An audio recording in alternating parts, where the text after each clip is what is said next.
Fala galera, boa de treino! Meu nome é Wesley Oliveira, você está no meu canal e no vídeo de hoje falaremos sobre suplementação de colágeno, treino de musculação e saúde de músculos e tendões. Se você quer saber mais sobre esse assunto, acompanha a nossa aula, mas antes dela começar, já deixa o seu like aqui nesse vídeo para ajudar no nosso engajamento e também se inscreva no nosso canal. Além de ajudar a gente a crescer, você vai ficar por dentro aí de todos os vídeos. Tem aula nova toda quarta-feira, às 20 horas. Então hoje a gente vai começar com a análise desse artigo aqui, que fala dos efeitos de um específico tipo de suplementação de colágeno, combinado com treino de força, nas propriedades do tendão de Aquiles, que é o tendão calcâneo, né? Que conecta ali o músculo da panturrilha com a região ali do tornozelo, do calcanhar, né?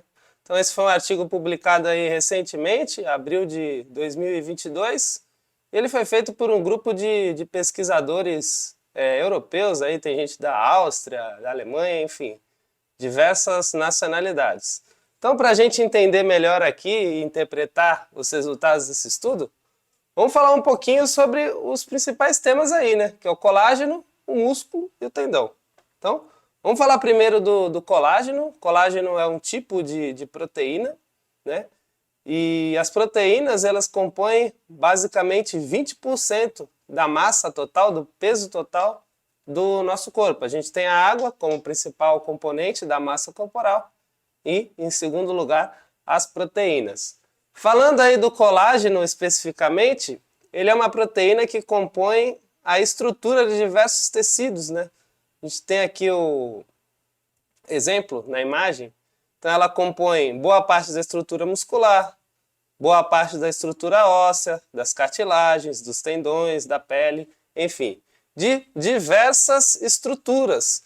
E aqui a gente tem um exemplo, né, da proteína de colágeno, né, aqui onde eu estou passando o mouse, nessa figurinha aqui, a gente vê essas bolinhas, né, entrelaçadas, aqui ele dá o exemplo cor amarela, azul e vermelha, né, essas bolinhas entrelaçadas são cadeias de peptídeos. Peptídeos são grupos de aminoácidos, né, que são aí subdivisões que compõem a proteína, né?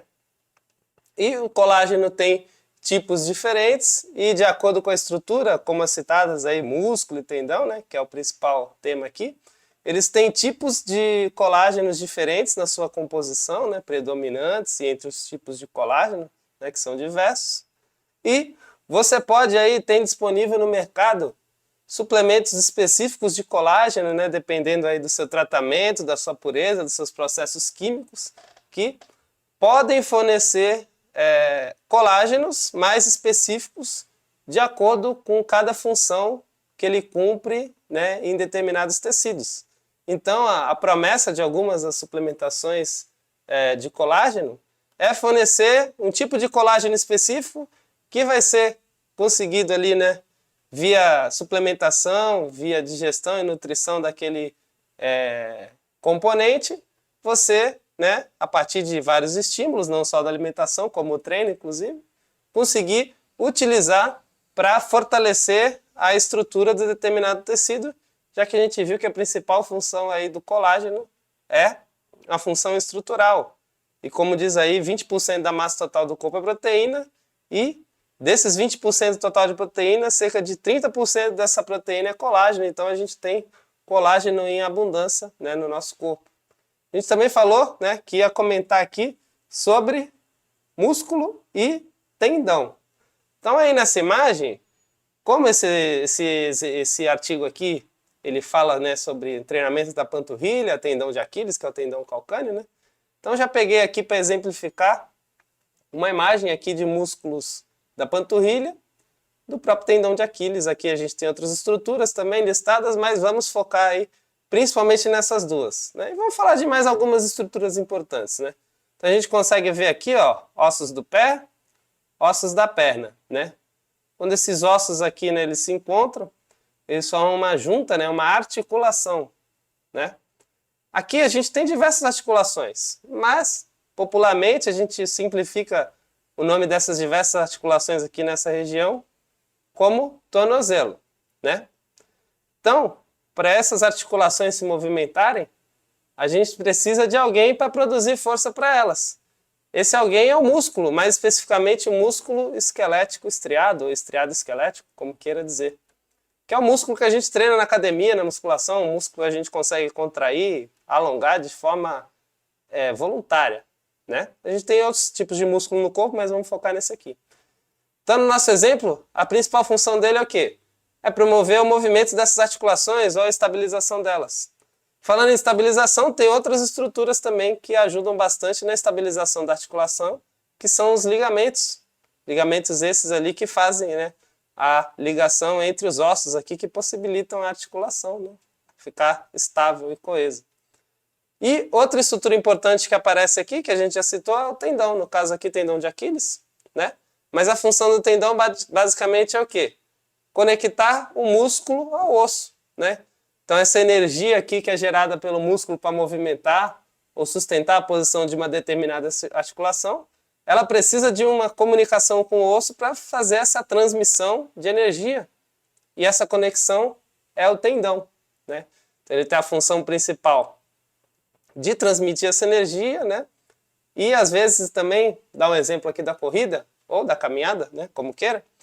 Quando a gente tem o contato do pé com o solo, esse contato gera uma força e o solo devolve essa força para o nosso corpo. A gente chama de força de ação do solo, né?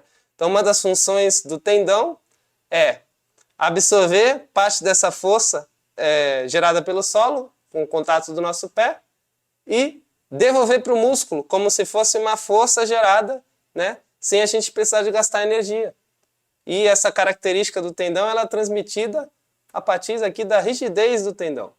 Então a gente tem o músculo, que é um tecido que ele tem um alto potencial de alongamento e encurtamento, justamente aí uma das características necessárias para ele conseguir produzir força, né? E o tendão, como ele precisa transmitir essa força do músculo ali para os ossos, para as articulações se movimentarem, ele precisa de ter um grau maior de rigidez. Lógico, ele também consegue ali um certo grau de extensibilidade, ele também consegue se alongar, mas esse potencial de alongamento do tendão, quando comparado ao músculo, ele é bem reduzido, até porque eles têm funções diferentes. Para fazer essa função de transmissão, ele precisa de um certo nível de rigidez, né? E aí, para a gente entender a rigidez do tendão, essa imagem aqui, apesar dela não estar com uma definição das melhores, ela tem aí uma explicação bem didática para a gente aprender isso. Então aqui, ó, a gente tem nessa imagem, a imagem aqui também, né, ilustrada, de elásticos. Aqui a gente tem um elástico bem fininho, aquela borrachinha para prender dinheiro, e aqui a gente tem um elástico mais duro, né, mais rígido, mais espesso, mais resistente aparentemente, né?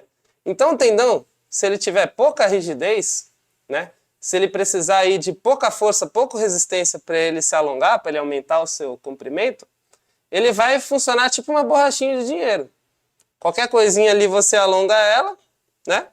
Mas ela também, por precisar de pouca força para se alongar, ela também tem uma capacidade menor de armazenar energia para devolver de volta e ajudar, por exemplo, como eu citei na corrida, pegar parte dessa força que a gente gera ali quando ataca o solo com o pé, para devolver para ajudar a contração muscular e impulsionar mais as passadas da caminhada ou da corrida, né? Um tendão mais rígido, ele precisa de mais força para se alongar, né, para se deformar, para mudar o seu comprimento. E por precisar de mais força, ele também consegue armazenar mais energia e ele, quando contrai de volta, ele contrai mais rápido, né? Uma velocidade mais rápida e libera mais energia ali para o sistema muscular. Seguindo ainda nesse exemplo da corrida, ele geraria ali mais força, impulsionando a contração muscular e o movimento. Então, nesse exemplo aqui do tendão calcâneo, um tendão mais rígido, calcâneo, pode favorecer aí a velocidade da corrida, por exemplo. Aqui é o exemplo da borracha dura. Se você for querer alongar ela com a mesma força que se alonga a borrachinha de dinheiro, provavelmente você não vai conseguir. Você vai ter que pôr mais força. Mas se você soltar ela também, ela vai encurtar mais rápido e liberar mais energia também.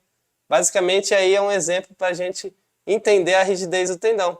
E a gente falou também de treinamento de força. Então, a musculação A gente sempre pensa no músculo, né? Ah, vou fazer musculação para o músculo ser mais forte, né? Produzir mais força, e para ele aumentar de tamanho, aumentar o tamanho das fibras, então gerar hipertrofia.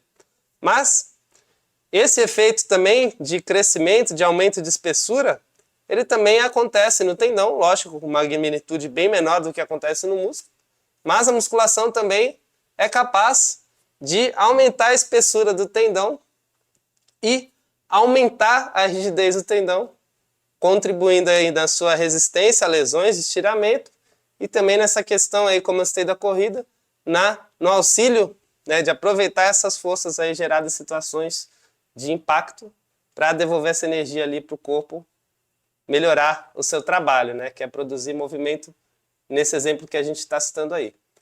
Então, a musculação é capaz de fazer isso. Especula-se que, considerando que o colágeno é uma proteína presente na estrutura dos músculos e mais ainda na estrutura e na composição dos tendões, se você suplementar com um tipo de suplemento de colágeno que seja específico, né, quimicamente ali composto, os processos industriais, para favorecer esse tipo de tecido, músculo e tendão, você consegue aí potencializar os efeitos do treino com a suplementação adequada de colágeno, né? Então essa é a ideia do estudo e é isso que a gente vai ver agora, se realmente a suplementação de colágeno aliada ao treinamento ajuda ou não nessas melhoras aí das propriedades do músculo e do tendão. Então vamos ver agora alguns aspectos mais aqui específicos do estudo. Primeira amostra, os participantes. É sempre bom a gente entender em quem foi feito esse estudo para saber se ele serve para a nossa realidade ou aí, se você é professor, para a realidade dos seus alunos, né? Então aqui tem a tabelinha com os principais dados aqui da amostra, né? Idade, altura, peso e o IMC, né? Que está em inglês BMI, mas é o IMC, Índice de Massa Corporal. E a amostra basicamente foram 27 homens destreinados, todos saudáveis ali, sem nenhuma lesão aparente que pudesse interferir aí nas características do estudo, nos resultados. Eles tinham aí de 18 a 40 anos de idade, então eram homens adultos, né? Em média aqui 26 anos. Foram dois grupos, né? Um grupo que suplementou com um tipo de colágeno específico, que a gente já vai ver a seguir, e um grupo placebo, né? O placebo é aquela situação que você dá uma substância que não vai ter nenhum efeito no desfecho do resultado que você quer avaliar, mas a pessoa acredita que ela está tomando, né, uma substância bem similar ali, de gosto e tal, consistência. Eu acredito que ela está tomando um suplemento que vai fazer o resultado, né? Então isso pode influenciar aí nos resultados dos estudos, por isso que quando tem sempre teste da efetividade de um determinado suplemento, se coloca um placebo ali para ver se realmente que está fazendo efeito a substância ou se é o fato da pessoa se dedicar mais ali no treinamento, até na crença dela achar que está fazendo certo porque ela está tomando o suplemento que vai ter os melhores resultados que ela espera encontrar com o treino que ela está fazendo, né?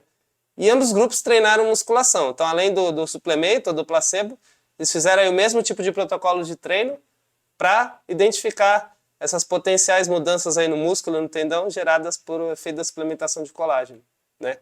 Aqui a gente está vendo o protocolo de suplementação.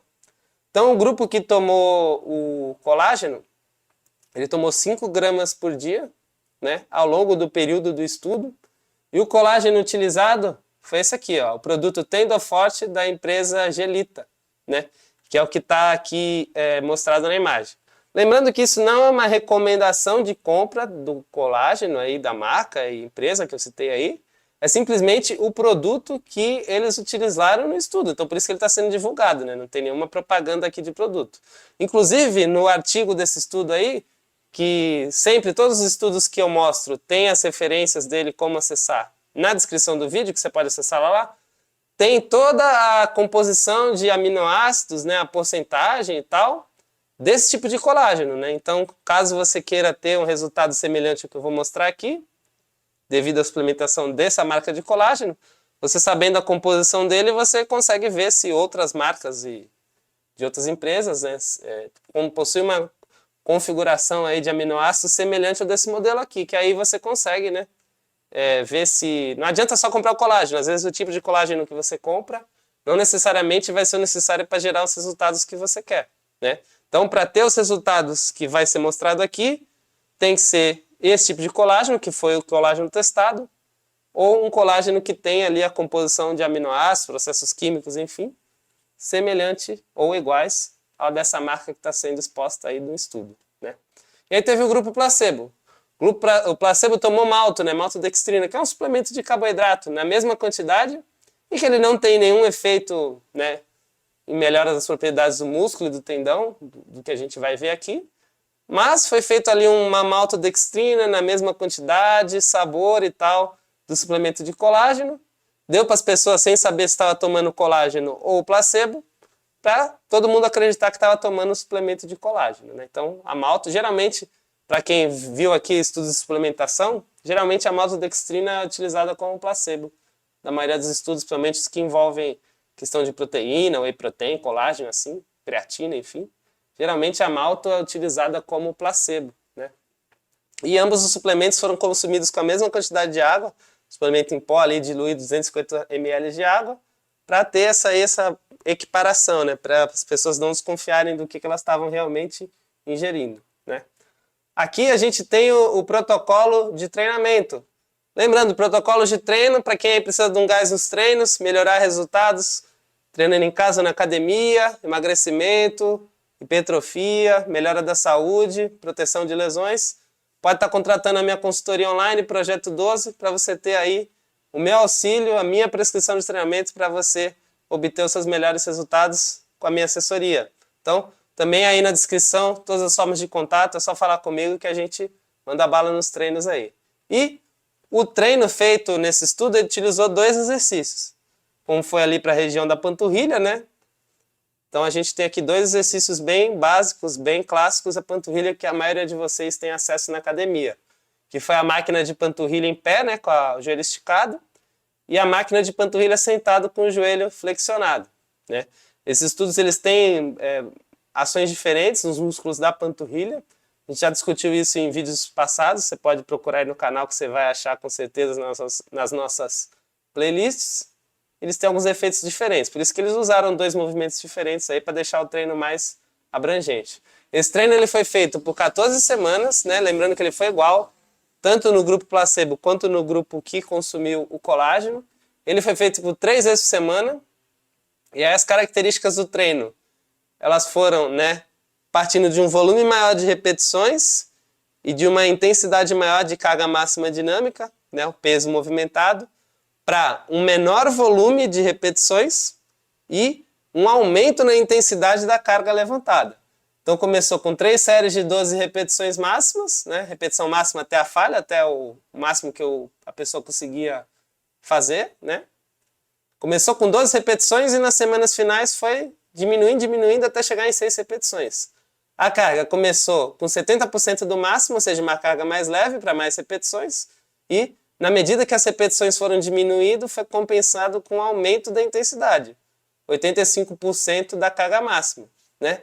Como queria se ver aqui melhoras de desfecho de tendão, para você melhorar mais, assim, pensando na propriedade do tendão, né, naquela questão da rigidez ou até na função dele, e além da espessura e tal, que é uma das coisas que a gente falou que o treino de musculação afeta, é importante ou você treinar com cargas pesadas, né, por isso que o estudo tem esse desenho, ou você fazer um treino com ênfase na fase excêntrica, né, que é aquela fase de alongamento do músculo, fase negativa, que geralmente treinos excêntricos também envolvem cargas mais pesadas. Então são jeitos de você treinar pensando aí mais especificamente em fortalecimento e melhora da função, espessura e tal do tendão, né? Essas cargas elas foram reajustadas a cada 4 semanas, porque vocês viram ali que eram homens estreinados, então quando você começa a treinar você tem um ganho de força ali expressivo nas primeiras semanas. Então se tu considerar os 70% do máximo do período pré-treino, esse 70% do máximo daí 2, 3, 4, 5 semanas, se for considerar aquele dado do pré-treino, ele não vai ser mais 70%, né? Aquela mesma carga vai representar menos da força total do cara.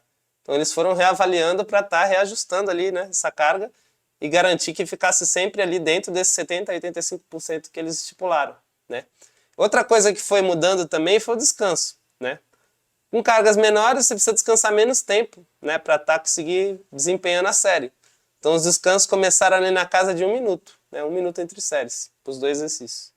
E aí, na medida que a intensidade foi aumentando, o descanso também foi aumentando, para você conseguir recuperar energia para fazer a mesma performance, ou semelhante a ela, né, claro, na próxima série. Então, a gente vê aí, nesse exemplo, que o treino ele pode mudar em repetições, né, e séries. No caso, não mudou as séries, né, mas repetições, que é uma variável aí de volume, a carga, que é uma variável associada à intensidade, e o descanso, que ela dá uma noção de densidade do treino, né? Então, a densidade é o quanto de trabalho, de esforço você faz com o tempo. Se o treino tem mais descanso, a densidade desse treino é menor. Se o treino tem menos descanso, a densidade desse treino é maior. Você faz mais esforço em menos tempo, né? Então, aqui a gente consegue já ver alguns conceitos importantes na montagem de um programa de treinamento. Então, vamos agora aqui para os resultados principais, né? Bom, eu errei aqui, né? Antes dos resultados, a gente tem que ver quais foram as avaliações que foram feitas, né? Aqui, como o estudo ele quer ver questão de espessura muscular, de tendão, além da suplementação de colágeno, uma coisa que pode afetar, positiva ou negativamente, é a alimentação, né? Principalmente consumo aqui de proteínas. A gente sabe que o consumo de proteínas é essencial, né? Para hipertrofia muscular, também para a questão tendínea, né? A gente viu que a proteína, né, no caso o colágeno, não só o colágeno, mas outros, são importantes na estrutura do músculo, né, e do tendão também. Então, se a alimentação deles fosse muito diferente, né, no registro inicial do treino, isso poderia afetar no estudo e afetar aí se o efeito do que foi medido foi ou não do colágeno ou se era dos hábitos alimentares do grupo, né? Então aqui foi medido o consumo médio diário de proteínas, gorduras e carboidratos, que são os macronutrientes que fornecem energia para o nosso corpo. E segundo as análises estatísticas, de acordo com o mostrado aqui na tabelinha, o consumo em gramas de cada um desses nutrientes era semelhante para a estatística entre os grupos. Então essa diferença não tinha de forma relevante, o que poderia aí afetar no resultado do estudo. E aí foi medido a espessura e a rigidez do tendão de Aquiles, né, do tendão calcâneo, a espessura do músculo gastrocnêmio. O gastrocnêmio é o principal músculo da região da panturrilha. Também tem vídeo sobre gastrocnêmio aqui, pode pesquisar no canal que vocês vão entender melhor aí a questão desse músculo. E a força de flexão plantar, né, que é um dos movimentos aí da região da articulação do tornozelo.